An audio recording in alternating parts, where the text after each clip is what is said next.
Hello students, good morning. How are you all? You know me? Yes, I'm your science teacher Vandana. I hope all of you are very good and safe at home. So today we are going to start our next topic, but before that let's recapitulate our previous topic. In the previous class we have discussed nutrients, what are the different type of nutrients and what are their functions. So nutrient is any substance which help us you to grow, which keeps your body fit and healthy, which keeps your body fight against the disease, which protect your body against the disease. There are 7 different type of nutrients. One is carbohydrates, fats, vitamins, minerals, fiber, water and proteins. So carbohydrates and fats provide energy. You know there are different sources of carbohydrates and fats which give us double energy or which provide us energy so that we can do our physical work easily. Next was protein. Protein helps in repairing or rebuilding of your cells so that you can easily recover from the particular injury or particular if you met with an accident, you just need to take lot of protein rich diet so that you can overcome from that particular injury. Different type of pulses, meat, eggs, milk, all these are the sources of proteins. Next was vitamins and minerals. These are called protective food because they protect against the particular disease. All the fresh foods and vegetables help us to fight against the particular disease. Next was fiber. Fiber cleans your digestive system. It helps to prevent against the constipation also. It cleans your digestive system. It helps in proper digestion of food. So all the fresh fruits and vegetables that we are consuming on daily basis in the form of salad, these are all the sources of fiber. And the last was water. Water helps in transportation or digestion of food, helps to remove the toxic waste from your body in the form of sweat or urine. So all these are the different functions performed by different nutrients. This much topic we have discussed. Today we are going to start our next topic, that is malnutrition. What do you mean by malnutrition? Malnutrition does not get sufficient amount from a longer period of time. Suppose you are taking carbohydrate rich diet but you are not consuming protein rich diet. Means you are not taking milk. So you are not drinking milk. What would happen? Your physical growth, your rebuilding of cells will not happen properly. Your skin become lean, your skin become pale, yellowish in color, or lips become prominent. All these are the symptoms of a malnourished child. So to overcome that, we need to take proper balanced diet. Next is disease. What is disease? Disease is a condition where some organs of your body parts does not get function properly. So there are different types of disease like communicable disease, non-communicable disease, deficiency disease. We are going to discuss it one by one. What are communicable disease? Communicable disease are the disease which can pass from one person to another, which can spread easily, like COVID-19 recently. It is a communicable disease. Another example I want to give: TB, cholera, typhoid, measles, swine flu, common cold. All these are the examples of communicable disease. These are basically caused by the disease causing germs, disease causing microorganisms called germs or pathogens like bacteria, viruses, fungi, protozoa. All these are the disease causing microorganisms.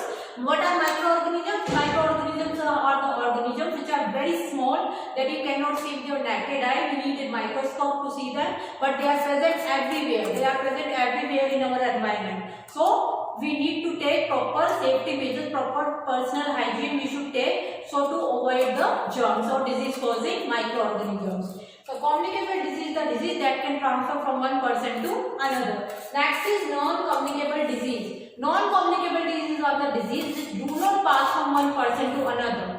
They are not caused by direct contact. They are not caused by the germs even. They are caused by the unhealthy diet, unhealthy physical exercise. If you are drinking too much or smoking, if you are doing smoking too much, what would happen? You may be suffer from non-communicable disease. Examples are diabetes, cancer, heart problem. So these are the examples of non-communicable disease. So to avoid non-communicable disease, people should take healthy routine, should do physical exercise, play outdoor games, take a proper balanced diet, nutritional diet, so to avoid the non-communicable disease. Next is deficiency disease. What do you mean by deficiency disease? Deficiency means lack of something, lack of particular nutrients in your diet, and it will affect your health. Basically, these are considered also non-communicable disease because they directly cannot pass from one person to another. These are caused mainly due to the lack of something, lack of nutrients. So examples are scurvy, rickets, goiter, anemia, so many diseases. These are called deficiency disease like scurvy. Scurvy is caused due to the lack of vitamin C. If you do not take vitamin C rich diet like the citrus fruits, orange, guava, Indian gooseberries, then you might be suffer from scurvy.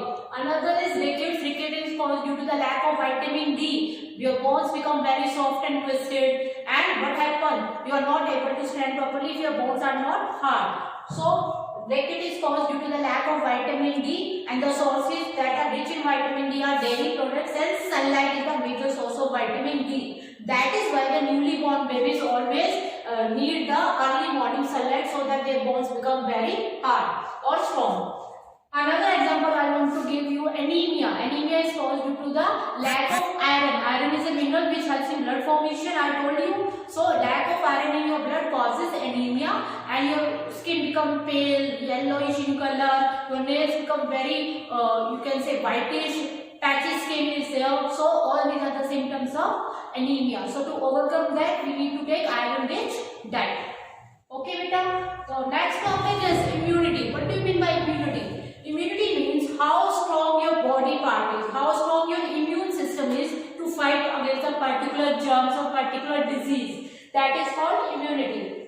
Ability of body to fight against a particular disease, that is called immunity. So you need to take proper balanced diet for that. Necessary nutrients, fresh fruits, vegetables, consume lot of green leafy vegetables so that your immune system become very powerful to fight against a particular disease causing germs. And the last is, what is vaccination? Vaccination is a process by which a weak or dead germs introduced into the body of a person so that antibodies will make and the person's immune system becomes very strong to fight against the particular disease. So what do you mean by vaccination? Vaccination means they contain a lot of weak or dead germs. Suppose you are suffering from chickenpox, what would happen? For that you need to prepare the vaccine. And the vaccine can be prepared by using same germ like virus, the disease which causes the chickenpox. You have to take the weak or dead form of that particular virus, introduce into the body of the person, and then antibodies will make. Antibodies are the type of proteins made by the white blood cells. They kill that particular germs, and next time whenever the actual germs will enter inside your body part, your immune system will get alert message and they will automatically kill that particular germs. So this is how the vaccine works. So I hope it is clear to everyone. Thank you so much, all of you. Thank you so much.